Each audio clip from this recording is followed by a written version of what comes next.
Before Christmas 2025, there are certain items sitting in your home right now that you must let go of. Not because your home has to look perfect, not because anyone is judging you, but because these items are quietly stealing your energy, your peace, and in some cases, even your health. If you've ever felt overwhelmed at the thought of hosting family, or if you've ever sat in your living room surrounded by clutter and thought, "This doesn't feel like home anymore," then stay with me. By the end of this video, you'll know exactly what you need to release before the holiday season begins. And trust me, the fifth category we'll cover is the one most women avoid, but it's also the one that changes everything when you finally face it. I want to introduce you to Carol, a 71-year-old grandmother from Ohio. Carol is a retired nurse, a woman who spent her entire life caring for others. She loves Christmas more than any holiday. But over the last few years, the season she used to treasure started filling her with stress instead of joy. Why? Because clutter had crept in slowly, almost without her noticing. Carol's closets were overflowing with clothes she no longer wore. Her dining table was buried under unopened mail. Her garage was stacked with boxes labeled just in case. And every December, when her children and grandchildren came over, she told me, "I loved having them here, but I was embarrassed by the piles. I didn't feel like the welcoming host I wanted to be." Carol's story isn't rare. It's the story of so many women over 60. And today, we're going to walk through the 6 clutter categories you must face before Christmas 2025 if you want to feel lighter, freer, and more present with your family. Carol kept 6 big plastic bins in her basement. Holiday decorations she hadn't touched in years. Some lights were broken. Some ornaments had lost their sparkle. Some items she admitted she never even liked but felt guilty throwing away. Here's the problem. These boxes didn't bring joy, they brought guilt. Psychologists say clutter linked to guilt creates what's called mental residue. Every time you see it, it whispers, "You should deal with me. You should fix me. You should do more." That constant whisper steals energy. Carol's turning point came last December when she spent an hour searching for one working string of lights and ended up crying in frustration. She realized it wasn't about the lights, it was about the emotional weight of holding on. Her solution? She kept one small box of decorations she truly loved, her grandchildren's handmade ornaments and one wreath she hung on her front door. She donated or tossed the rest. She told me later, "For the first time in years, I actually enjoyed decorating for Christmas. It felt simple, joyful, and enough." Your seasonal clutter doesn't deserve to steal your holiday joy. Keep what sparks warmth, and let the rest go. Carol's bedroom closet was crammed full of clothes from decades past. Dresses from her teaching days, pants that no longer fit, shoes that pinched her feet. Every morning, she opened that closet and felt 2 things, overwhelmed and guilty. Science explains why. Studies on decision fatigue show that when you're surrounded by too many options, especially options that don't fit or flatter, you burn unnecessary mental energy. That means you start your day tired before you've even had your first cup of coffee. Carol admitted, "I spent 20 minutes every morning staring at clothes I didn't even want to wear. It was exhausting." The health risk is real, too. Ill-fitting shoes or slippery old slippers increase the risk of falls, one of the leading causes of hospitalization for seniors. Carol decided to keep only the clothes that fit her life today, comfortable, flattering, and practical pieces she actually wore. She donated 3 large bags of clothes and said afterward, "I thought I'd feel regret, but instead, I felt lighter. I could see my favorite clothes clearly, and mornings felt easier." Your closet should serve who you are now, not who you used to be. Decluttering it before Christmas means starting the new year fresh, without guilt staring back at you every morning.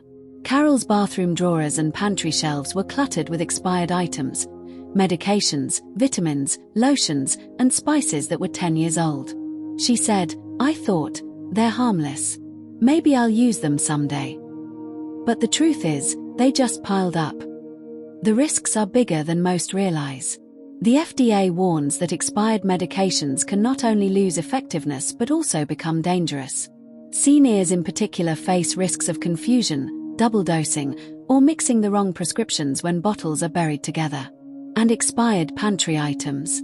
Old oils and spices can become rancid, and forgotten canned goods can pose real health hazards. Carol confessed that she once accidentally took 2 similar blood pressure pills in one day because both bottles were sitting side by side, hidden under expired vitamins.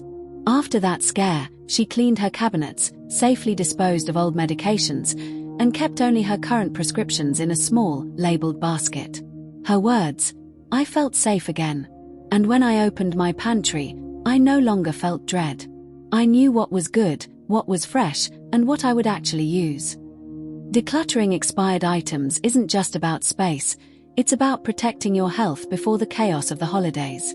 Carol's dining table was buried in papers, unopened mail, old bills, holiday cards from years past, and catalogs she meant to browse. She laughed once and said, "It's not a table anymore. It's a paper storage unit." But inside, she admitted it made her feel ashamed. Science backs this up.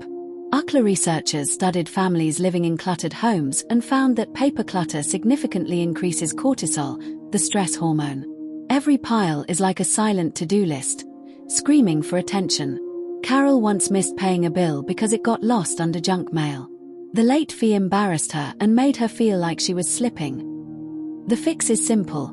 Create 2 trays. One labeled to do, for bills, forms, and urgent papers.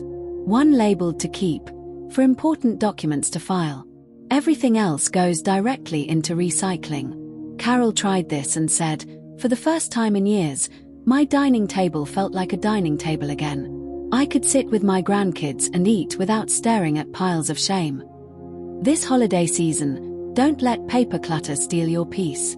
Clear it, and reclaim your table for what it was meant for, connection. Carol's garage was stacked high with boxes labeled just in case. Extra blankets, broken appliances, old cords, duplicate kitchen gadgets. She told me, "What if someone needs them one day?